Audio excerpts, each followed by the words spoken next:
Hello, my friends. It is your friend in flowers, Lisa Mason Ziegler, and welcome to another episode of the Field and Garden Podcast. So, friends, I want to just mention, if you've been enjoying the Field and Garden Podcast, I know it may be a small thing to you, but it is huge for us to hit the subscribe button. Perhaps consider taking a moment to leave a review and to tell a friend who might enjoy listening. I know it seems like such a small thing, but it just really means the world to us because it allows us to continue making more and more content for you. So, I was asked a really interesting question the other day, and I really thought I wanted to share it here with you guys. So I was asked if there ever comes a day when a flower farmer ever reaches a point that they just don't need to learn anymore. It was somebody that was overwhelmed, feeling they needed to read a lot and maybe, bone up on some parts of business or something that wasn't so exciting.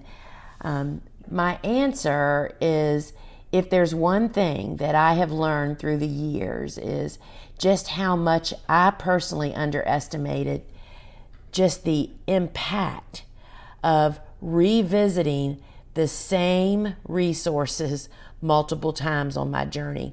Each revisit is different because I'm at a different spot on my journey as a flower farmer. I have more experience, and when I would reconsume, more messaging and learning came clear to me. I understood it better. I literally got it, right? I saw new meaning in stuff that I just didn't even see before because it had no relevance to me at that point.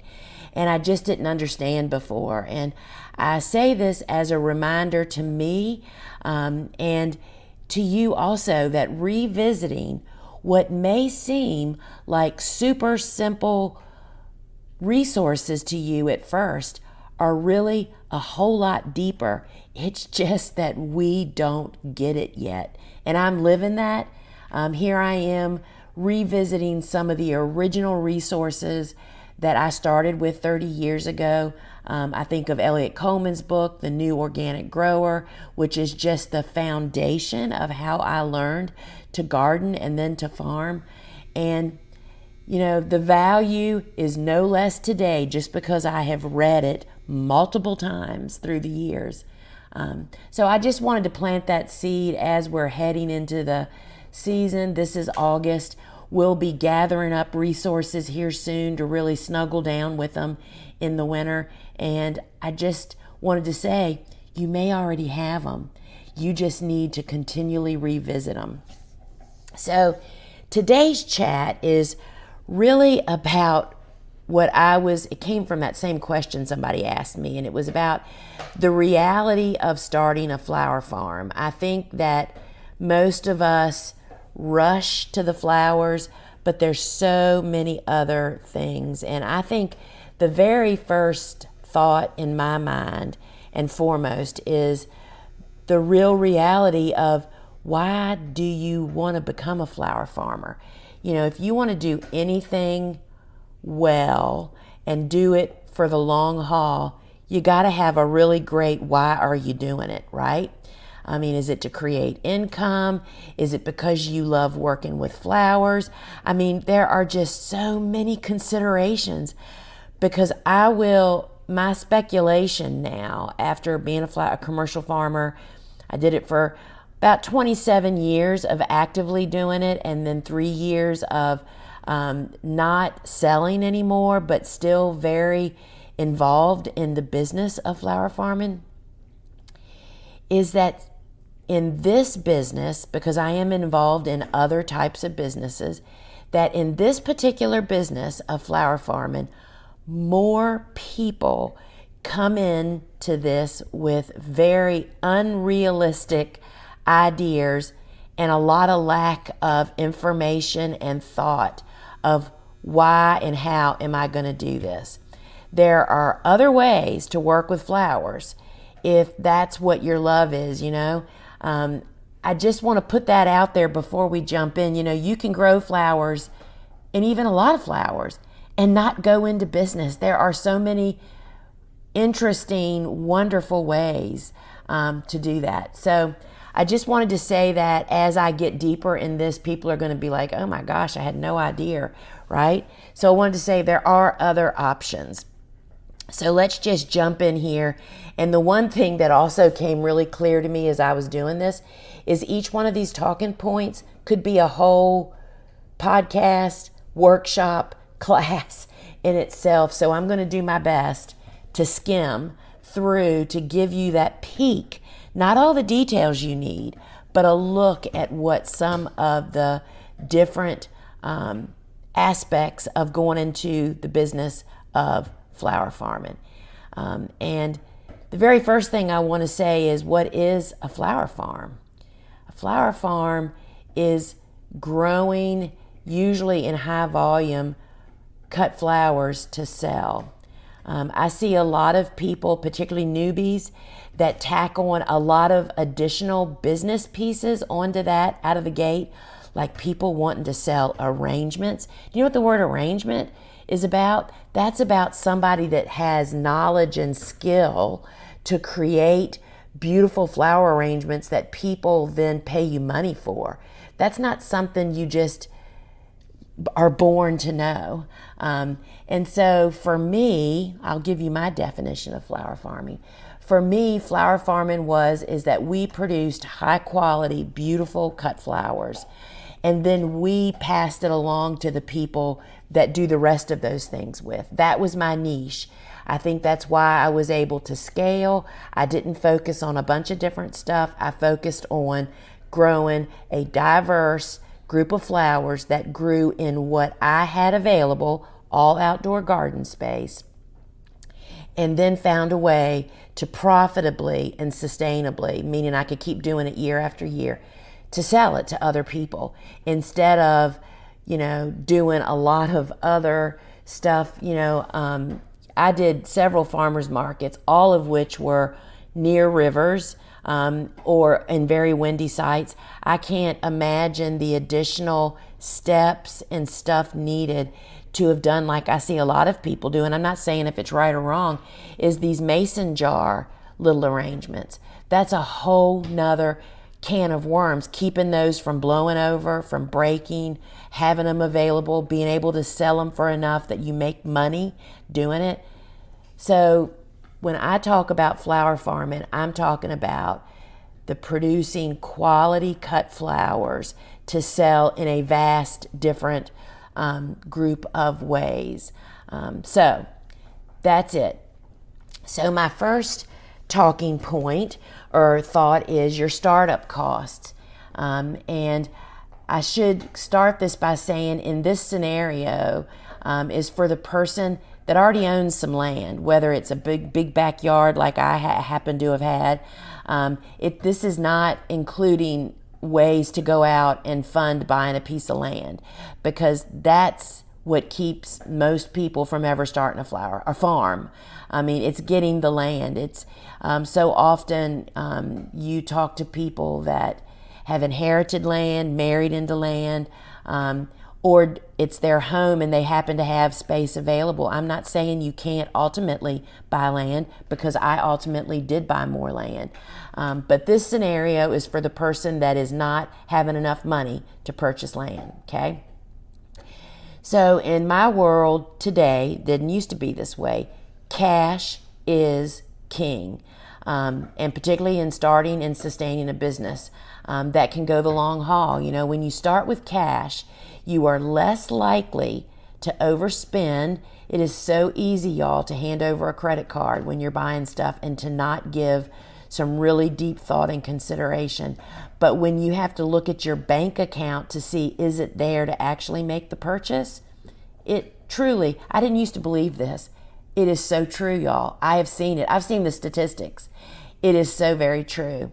And then that, when you're dealing in cash, that also means that you most likely will not be laying awake at night wondering and worrying about how you're going to pay that money back, since a nor'easter or a hurricane or just a freak storm just wiped out your field or your garden. You know, borrowing money in any way from a person, from a credit card, from whatever, makes you a slave to that debt, whether you want to believe that or not. It does. You have that is filed in the back of your mind constantly. It's like a subliminal message and stress that you may not even realize.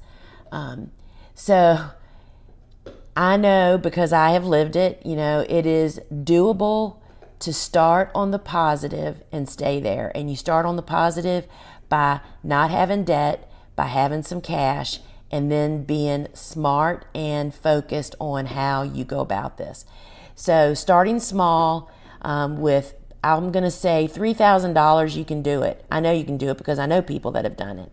$3,000 to $5,000 to have available to you to start is the key. And again, going it with no debt is so grossly undervalued, right?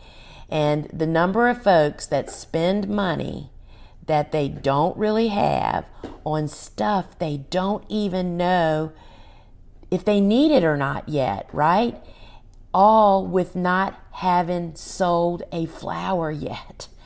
Meaning there is a huge gap, y'all, to cross and close or build a bridge on between starting and selling the flowers.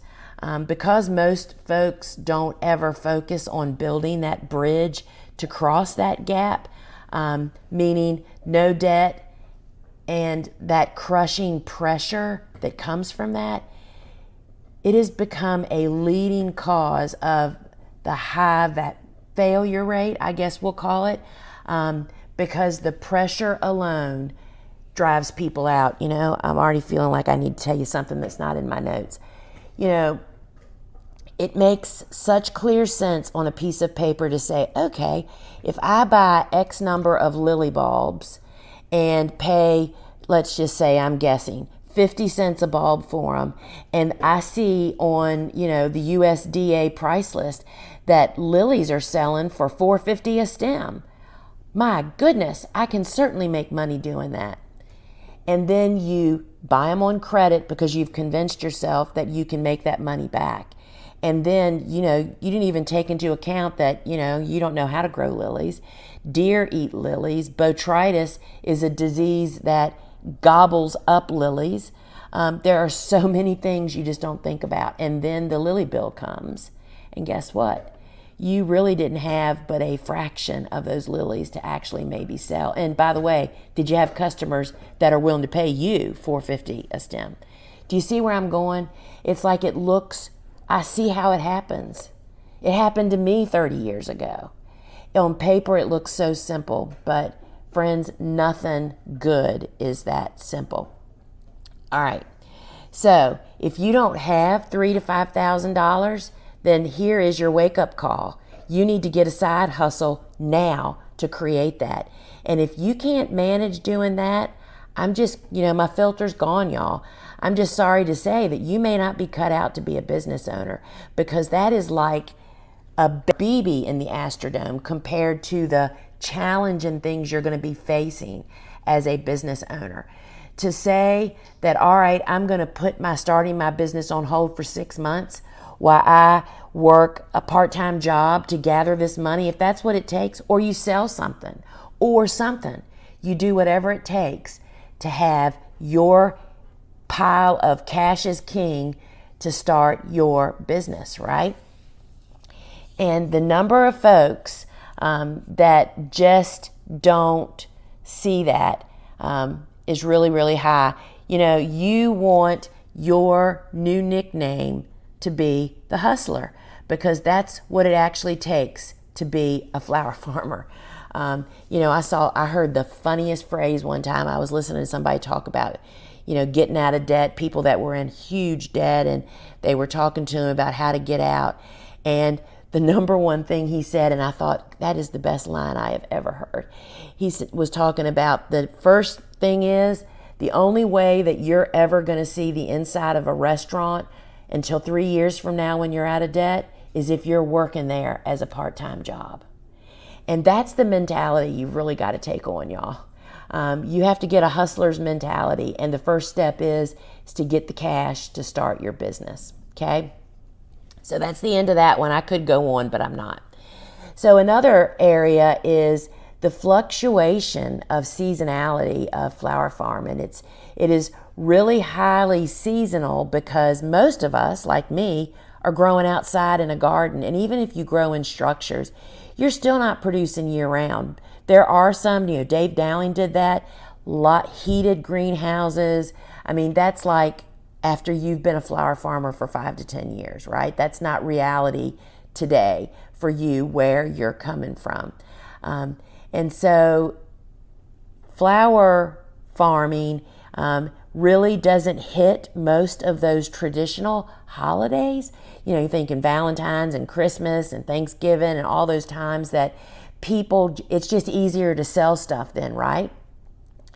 So you have to find and then keep customers that want or need, and I actually built my business on those folks that needed flowers every week, week after week after week, meaning I did not build my business primarily on retail customers. I built it on commercial customers that needed flowers every day of their business lives. So I had to find good business customers to sell my flowers to, right? Because I needed somebody that needed flowers every single week that I had flowers. And Mother's Day is the biggest flower holiday of the year, right? And it's a great one to target, to have as much as possible between cool flowers, cool season hardy annuals, and a little bit of strategy in a field. Unless you live in really northern regions, it is very, very possible. I did it. It is the biggest holiday of the year, but that alone will not float the business, right? But most people don't consider who their customer is and when are they buying, right? Just some thoughts. So unless you're building a business that has demand for flowers when you have harvest coming in, you're just going to turn out to be a gardener with a whole bunch of flowers. Dave Dowling used to say, taking that leap from being a gardener to a flower farmer means that you're selling the flowers. If you're not selling the flowers, you're just a gardener with a bunch of flowers. And that's the leap. That's the gap that a lot of people, I know it's a challenge to grow all these great flowers, but I'm telling you folks, it's even a bigger challenge to find customers, keep customers, and to sell to customers. And you have to address that elephant in the room, right? So summer is the common high harvest season for most of us. But it's also, depending on how you built your business, can be the slowest sales season unless you plan by the customers that you target by what your harvest season is. It can be really difficult to sell, and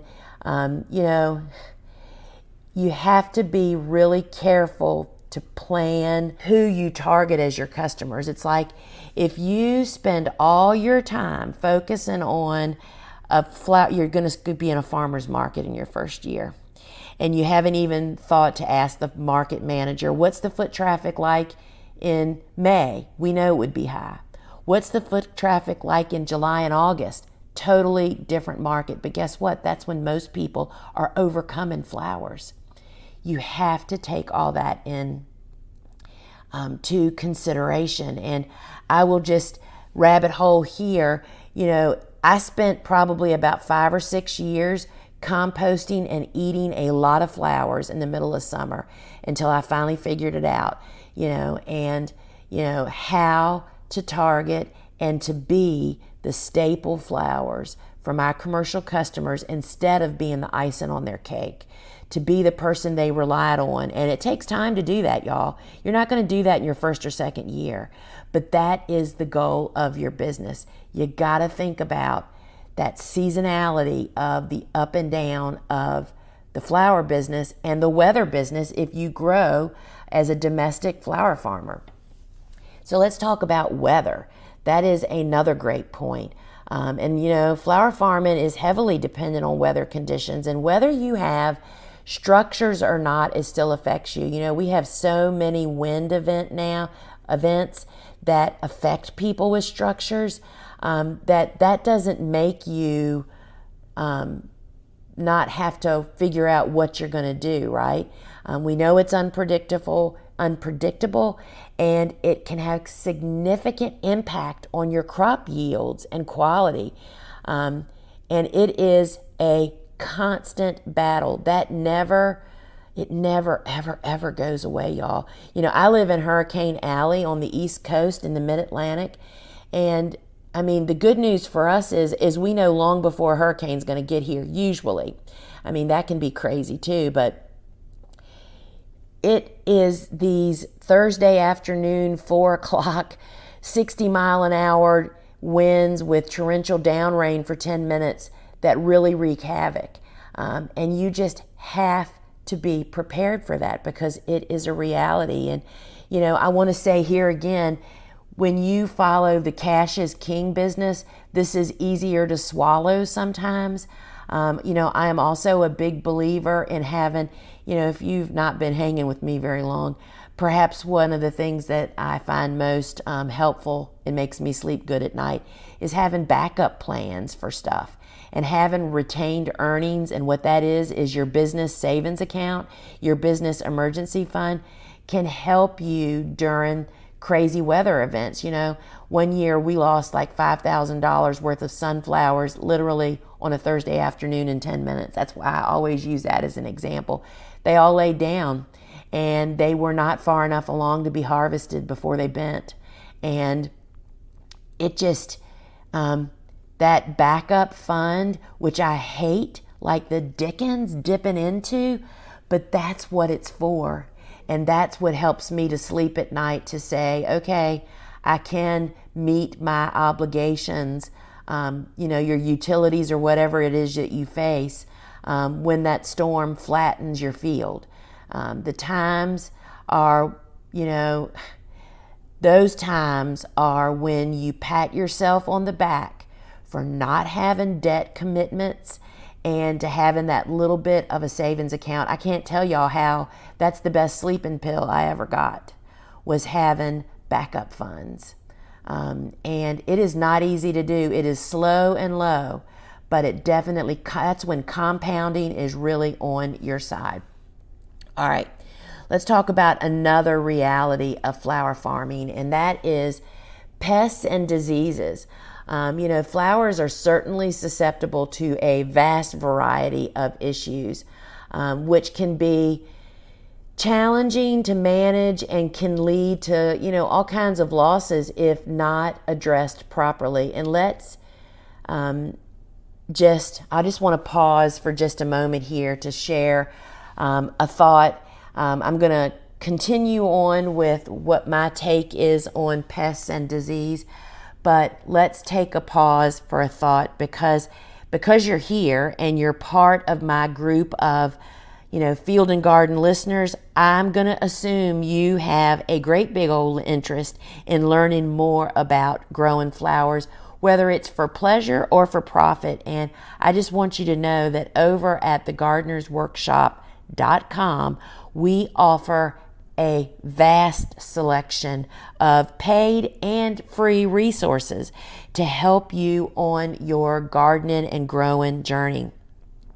You're going to find over there a complete library of online courses on starting and growing a flower farming business, on seed starting for the home gardener, as well as to how to have that little cutting garden in your backyard as a home gardener, and even how to grow indoor blooming bulbs. Friends, there are so many online courses available to you, and you find them all at thegardenersworkshop.com. We also offer my books. We have another podcast, Seed Talk, that you can connect with there. Videos, our blog, my YouTube channel. You can actually connect with our live gardening shows that happen several times a week inside of our app. We have a fully stocked online garden shop that only offers the same tools, seeds, and supplies that I use. And friends, if you subscribe to our farm news, you will stay into the loop of all of the happenings of our offerings, and you won't miss a thing. Like, have you heard that we have a new jumbo calendar journal that'll be coming out in the early winter of 2025? Friends, being on our subscription list will get you on the wait list, as well as to keep you in the loop to explore all we have for you guys to grow cut flowers for profit or for pleasure. Now back to pests and diseases, my friends. So what took me a little while to figure this out, and I was so overwhelming myself, feeling like, oh my gosh, I have so much to learn. What bug is this? What bug is that? What am I going to do? How am I going to handle it? What's it doing to my plants? And, back when I was figuring this all out, we barely had the internet. I know I've said that a million times, but think of all the tools that we rely on today that are internet based, right? You do not have to. I didn't have to back then, and you don't have to today. We have two different ways of actually figuring it out. But you don't have to learn what every single pest is. But what you do need to learn and to get educated on is how to monitor for pests, and then to have reliable resources to use when that problem arises. And I just can't resist saying this here, my friends, is that a reliable resource is not asking your peers that are on the same journey, or many of them are behind you, meaning they have even less experience. And they're still learning too. I see it over and over. And why would you waste your time and energy doing that? You need to make educated choices on where you're going to learn from and how you're going to learn these key pieces. We're not talking about being a home gardener, y'all. We're talking about a business. We're talking about becoming a commercial cut flower grower. So you have to up your game. And the first thing is that you need to learn, what am I going to do? There's the great free app called Seek, S-E-E-K, that helps you to identify pests. The ASCFG, the Association of Specialty Cut Flowers, why would you subscribe to that for a couple $100 a year? Because it's an educational organization, and they have so many great resources directly to entomologists on so many different pests. And then there's the disease. Friends, this is where you have to up your game and make those educated choices instead of run into some type of treatment that you think isn't harmful to other things, and you're doing it. Because so frequently, this is what I see. People will say, does anybody know what this is? I used neem oil or something. I'm not picking on neem oil. I've used XYZ and I still have it. You should never do anything until you have a definite ID on what it is. I will tell you that most ladybug larva gets killed in its teenage years because people don't recognize it. And I'm just going to leave it at that. You've got to ID before you head to the trigger. And if you're a home gardener, I recommend that. But if you are a flower farmer, that is your duty as a cut flower grower. Okay, another point. This is a very labor-intensive career. And flower farming is hard work. Being in business is hard work. Then you put flower farming on top of that, and it requires constant attention. I mean, let's just talk about, it's not just physical labor intensiveness. It's a lot of stuff, y'all. We're talking about seed starting, figuring out when your seed starting too, right? Planting, weed prevention, harvesting, post-harvest handling, delivering those flowers, selling those flowers, marketing those flowers. Then there's always the bookkeeping and managing. You know, this can all be a significant challenge to do alone if you go beyond a small operation. I'll just stop and say this here. I believe that most people that want to be a flower farmer are looking for a side gig doing something they really enjoy and love, and that is growing and selling some flowers to help pad their family income, right? But what happens is people so overplant, they so overcommit, they so start doing a bunch of mess that they don't know anything about and they don't have time to do it in. And that's what leads them down this incredibly black hole that they will never come out of. Self-control, friends.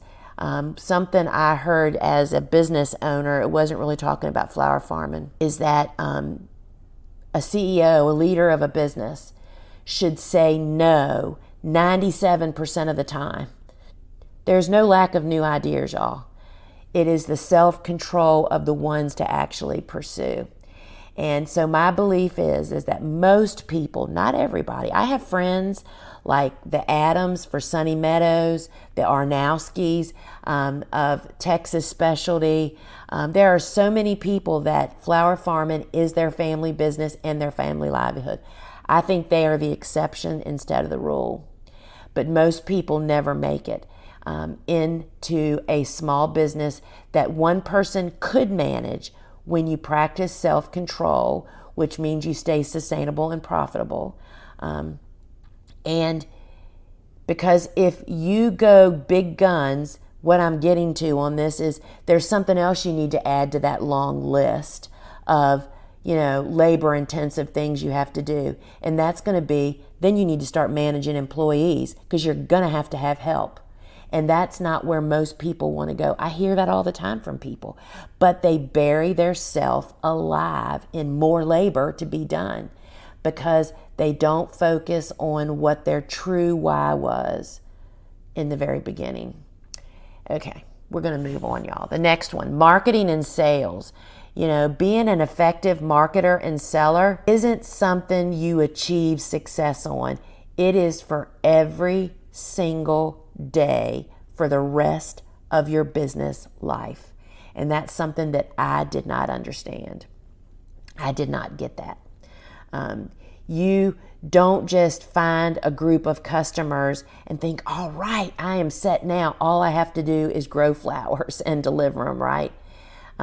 You are going to, what you need to do, and I am chronic on this, y'all, constantly looking for new customers because you will always have customers leaving, customers going on vacation, customers having a slow season.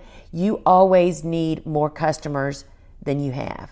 And, you know, I have been known to say, and I try to apply this in all areas of any kind of business, I want waiting lists for everything. That's what gives, you know, that savings account I told you about? I want a savings account full of customers that want to buy from me that I don't have room for them yet, right? So and this is a saying that somebody said to me years ago, we won't go down the rabbit hole of why it was said.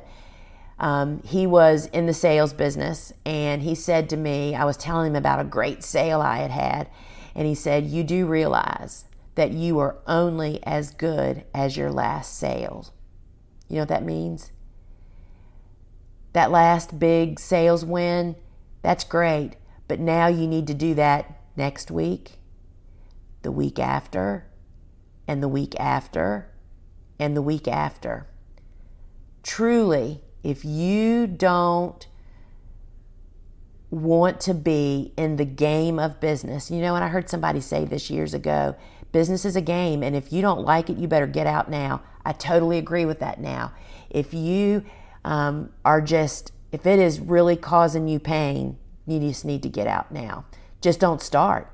You don't have to know how to do it all to get in the game. But you must, this is important, y'all, you must be willing to take the pain of learning to cross that bridge that we talked about of becoming a flower farmer. You know, it's like, I call that grit. It's like I didn't know snafu about becoming a flower farmer when I started, but I did possess the grit to get up and face the pain of every day of doing it wrong and doing it again and doing it wrong and getting up the next day and doing it again. And so that, I think, is the main ingredient that you need. It's not that you have to know how to do all these things we're talking about, because there are plenty of educational opportunities that we provide and other people provide to do it. It is the grit to get up and get kicked in the teeth multiple times and still be willing to try again. You know, that's it. Most people are not willing to suffer today for the rewards of tomorrow. But here's the thing, that tomorrow's rewards are in the pot, but tomorrow, so like, so say you make that sale today, then you face tomorrow, you still might have the residuals of that great sale in your checking account, but you have to do it all over again.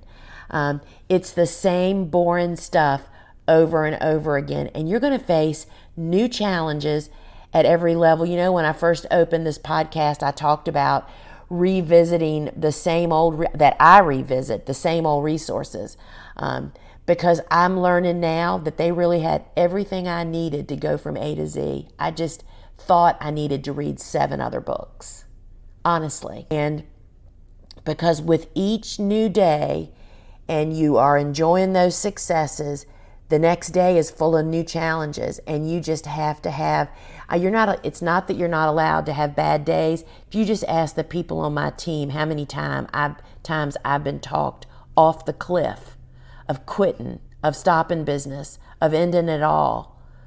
You know, I'm not saying those days don't happen. You just have to surround yourself.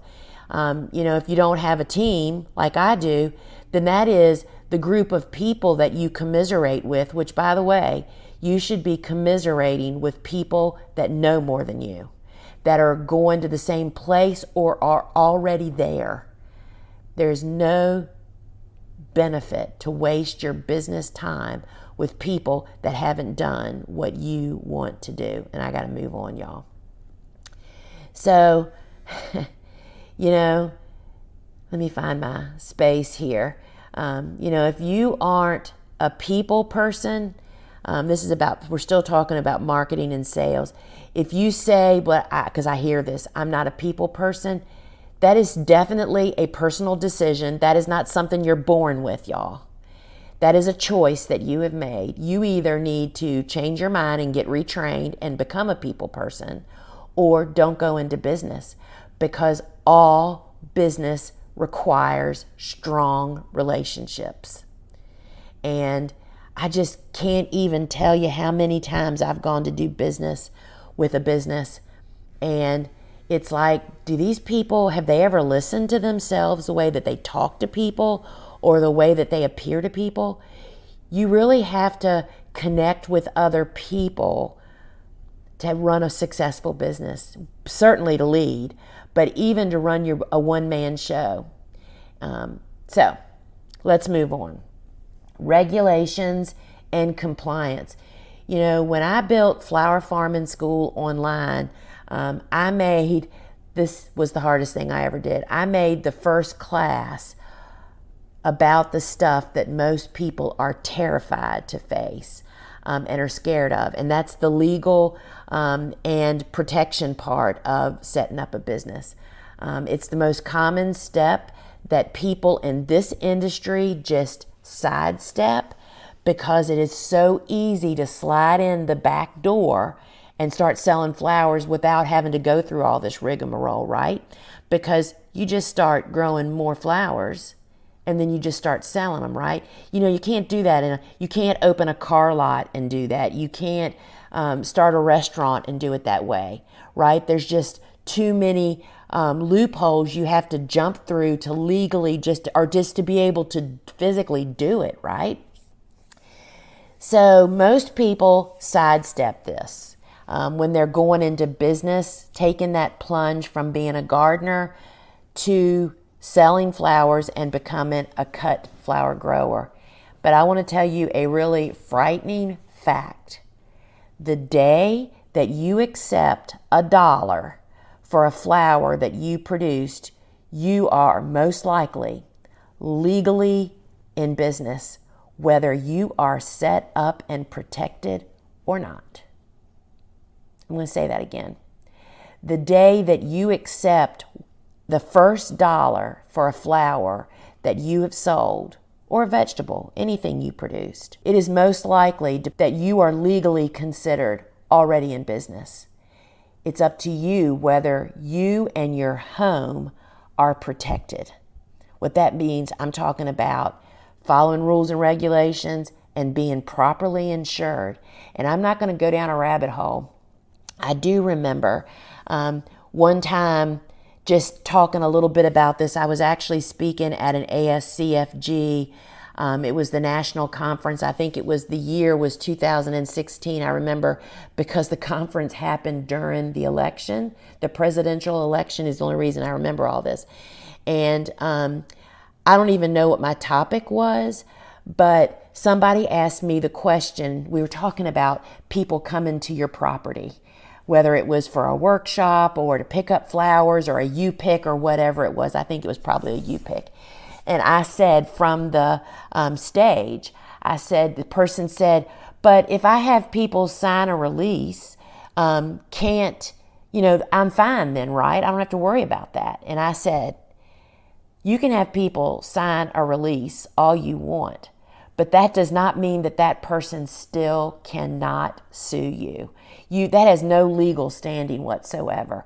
And I felt so affirmed and great that we happened to have had an attorney that's a flower farmer in the audience who then stood up and said, that is exactly right. There is no step you can take to protect yourself from legal fallout. That's why you have to be protected.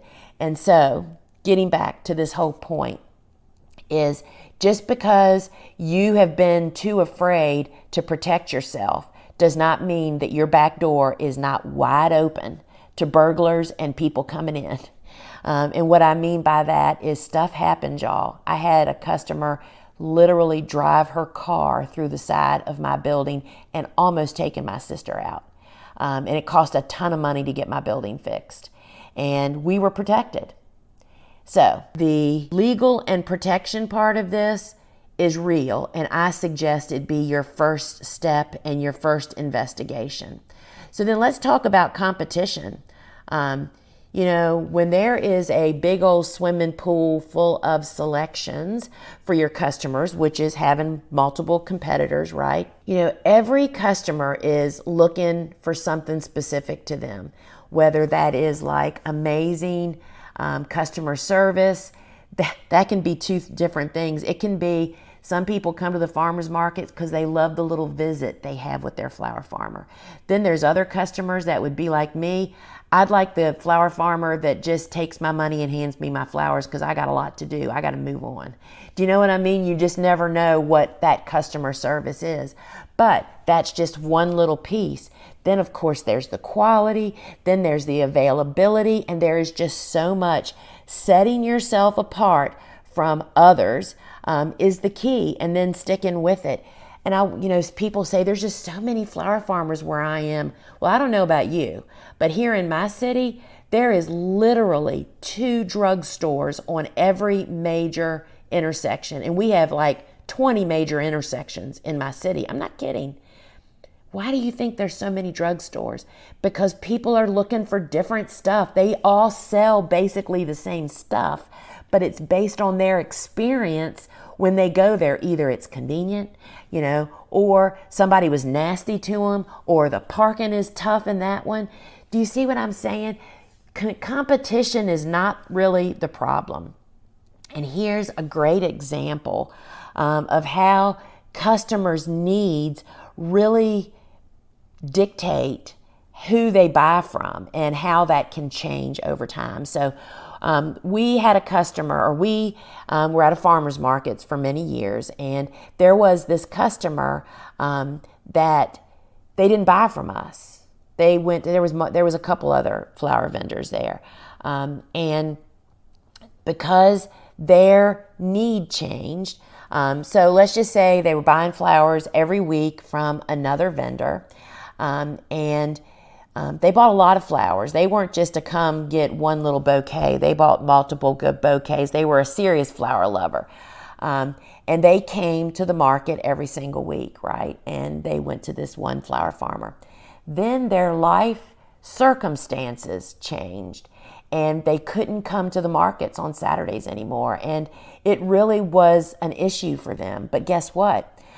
Because we offered a bouquet subscription drop-off, and we were very vocal about it at our farmers market booth, as well as it was on. We handed out little pieces of paper all the time to our market customers and anybody that would take one, that we had this service, right? That the other market vendors did not offer that. And that customer became our customer, and she went on to become our subscription customer for over a decade. And it's not that you were doing something right or wrong. It's just we're all different, and we all have to focus on different things. And it is the services that you offer, the quality, what you do and how you do it, and niching down is what sets you apart. And that's why also I want to mention here how I said I am constantly looking for new customers. This is a perfect example. That vendor lost that customer by no fault of their own. Staying ahead of the curve and differentiating your products is a constant, ongoing, you can call it whatever you want, game or challenge, but it's necessary. You've got to do it. And so do not be afraid of competition. I will tell you, y'all, you can outwork most anybody else. I found that to be true in my situation. I sold flowers in a very popular town, and it had multiple other farmers selling in it. But guess who sailed through as their standing order person? Because I had structure, I had quality, I had what they wanted at fair pricing, and they knew they were going to hear from me once a week no matter what was going on. And that's what set me apart. So let's move on. Work-life balance. I believe there is no work-life balance if you're a business owner. That doesn't mean that you can't manage. That's not what I'm saying. But I just don't believe it's possible with any business owner to really have what people portray as work-life balance. When you own a business, it is always on your mind. It is always. It's like for me, I'm always looking for customers. You know what I mean? Everywhere I went, I was always like, I wonder about that. Somebody told me, talking about how they went on a cruise, which, I had no real interest in doing. I'm thinking cruise ships.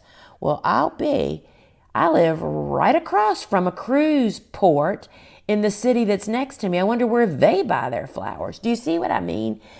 There is no true work-life balance that people want to lead you to believe. However, there are ways to manage that. And we go back to what I was speaking of earlier about how you really want a side gig for some extra income doing something you really love, but you go way overboard.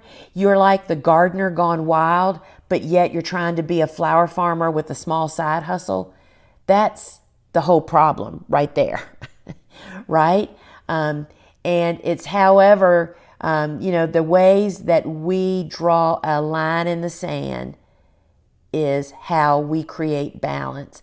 Flower farming can be as all-consuming as you let it become, with long hours and constant demands. I literally drew a line in the sand probably,